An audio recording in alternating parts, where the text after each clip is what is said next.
আসসালামু আলাইকুম। সবাই কেমন আছেন? আশা করি সবাই ভালো আছেন। স্বাদ ও স্বাদের গল্পের সাথে আবারও আসলাম আপনাদের জন্য নতুন একটা রেসিপি নিয়ে। আজকের রেসিপিতে দেখাবো আপনাদেরকে বিদেশি স্টাইলের ফিশ বয়েল। ফিশ বয়েল দেখার জন্য সবাই আমার সাথে থাকুন, আমার ফেসবুক পেজে লাইক করুন। আজকে দেখাবো দুপুরের জন্য আস্ত মাছ রান্না।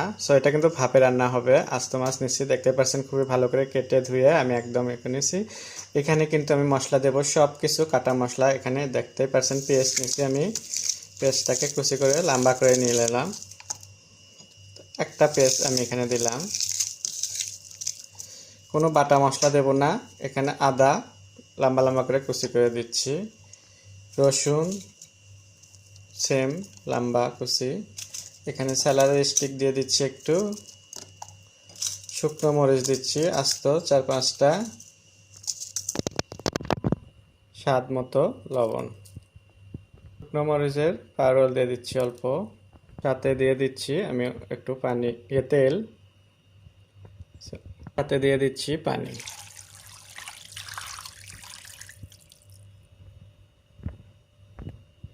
পানি মাছের চেয়ে একটু বেশি দেবেন, দেখতে পাচ্ছেন আমি একটু বেশি পানি দিলাম। দিয়ে এখন আমি এটাকে চুলোয় বসে দেবো। দিয়ে দিলাম চুলোতে। আমি চুলোতে ঢাকনা দিয়ে আমি এটাকে 2 ঘন্টা, 1.5 থেকে 2 ঘন্টা আমি এটাকে জাল করে নেব। সেই পর্যন্ত সাথেই থাকবেন। সো ঢাকনা দিয়ে শুধু রেখে দিলে কিন্তু হবে না 2 ঘন্টার জন্য। এটা একটু মাঝে মধ্যে উল্টে দিতে হবে। মাঝে মাঝে এভাবে উল্টে দেবেন আর একটু করবেন, দেখবেন। দেখতেই পাচ্ছেন কি সুন্দর, একদম সাদা, একদম বিদেশিদের মতো, যেমন বিদেশিরা যেভাবে সেদ্ধ মাছ খায় ওইভাবে করে আজকে আপনাদেরকে রান্না করে দেখাচ্ছি। আশা করি আপনাদেরও ভালো লাগবে। আর আপনারাও তো বাসায় অবশ্যই এভাবে করবেন, সেটা গ্রামে থাকেন আর শহরে থাকেন, আপনারা কিন্তু সবাই এভাবে সেদ্ধ মাছ করে খেতে পারেন। এটা কিন্তু খুবই মজা লাগে। এটা একবার বানিয়ে খাবেন বাসায়, তারপরে বুঝতে পারবেন যে এটা স্বাদ কেমন। আমি এটাকে আবারও একটু ঢাকনা দিয়ে রেখে দিচ্ছি।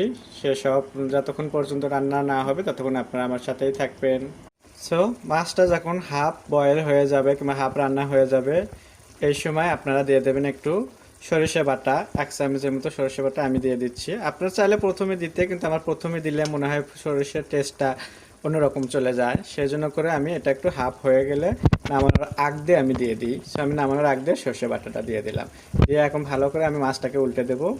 মাছটাকে আমি উল্টে দিলাম। দিয়ে আমি এটাকে আরও কিছুক্ষণ কুকিং হবে। আমি আবারও ঢাকনা দিয়ে আমি এটাকে কুকিং করে নিচ্ছি।